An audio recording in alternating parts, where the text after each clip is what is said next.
Zaporizhzhia nuclear power plant back under Ukrainian control, ऐसा दावा किया जा रहा है इस समय यहां यूक्रेन में। बड़ी खबर यह भी है, लेकिन जनरल सुधाकर जी, आपकी दृष्टि में यह लड़ाई यूक्रेन की नहीं, यूरोप की लड़ाई लड़ रहा है यूक्रेन, ऐसा दावा कर रहे हैं यहां के राष्ट्रपति ज़ेलेंस्की।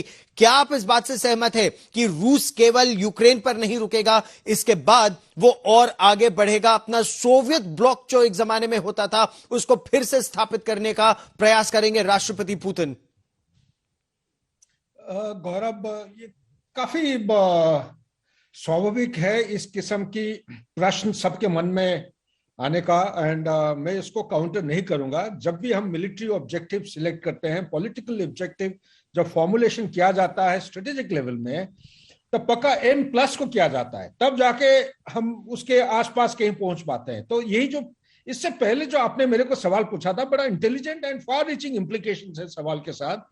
मैं डॉनबास का जो पश्चिम की तरफ जो लाइन है, इसको व्याख्या करने के बाद मैं कुछ कहना चाह रहा था। कीव के साथ जो लाइन ज्वाइन करके नीचे तक आ रहा है, खेरोसन तक, ये जो नाइपर नदी जो नीचे आ रहा है, ये एक लाइन है। इसके पश्चिम की तरह जो जनसंख्या है, आबादी है, इनको पॉपुलेशन, आप शायद आप ग्राउंड में आप स्टडी कर लिए होंगे, ये ज्यादातर रशियंस नहीं है। रशियंस की density is to the eastern flank, ये खार्किव की तरफ, और ज्यादा से ज्यादा डॉनबास की पश्चिम की तरह, ये जो लाइन मैंने बताया आपको पहले, नंबर 1। नंबर 2, मेरे तरफ से मैं जितना सोचता हूं, रशिया का इस किस्म की कोई प्लान नहीं है। अगर आप क्रोनोलॉजिकली 1989 से लेके जब जेम्स बेकर मॉस्को आए थे मिखाइल गोर्बाचेव साहब से मिलने के लिए, फरवरी 1990 को उन्होंने, ये जो जर्मनी का यूनिफिकेशन चल रहा था, उन्होंने एक स्टेटमेंट दिया था जो कि व्हाइट डॉक्यूमेंट में, व्हाइट पेपर में है।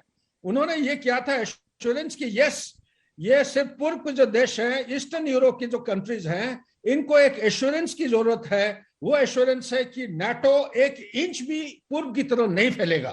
उन्होंने ये एश्योरेंस, ये लिखा हुआ है। इसके बावजूद भी 91 में जब डिसइंटीग्रेट हो गया, 97 पैक्ट के बाद 99 में उन्होंने Serbia, NATO forces, same NATO forces, they had attacked Serbia.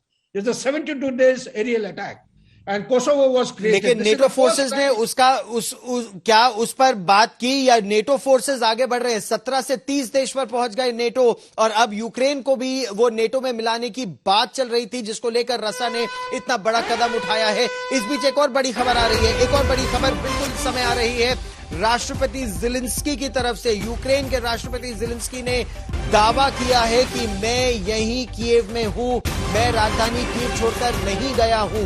रूस की मीडिया में इस तरह की अटकलें बार बार आ रही थी कि यहां के यूक्रेन के राष्ट्रपति ज़ेलेंस्की देश छोड़कर पोलैंड भाग गए हैं। यह शब्दावली का इस्तेमाल रूस कर रहा था कि अपने देश को त्याग दिया है राष्ट्रपति ज़ेलेंस्की ने, लेकिन उन्होंने अब से थोड़ी देर पहले एक बयान जारी करके कहा है, मैं भागा नहीं हूं, मैं इस समय यहीं पर हूं, कीव में हूं और यहीं रहूंगा। फौजी वर्दी में नजर आ रहे हैं राष्ट्रपति ज़ेलेंस्की।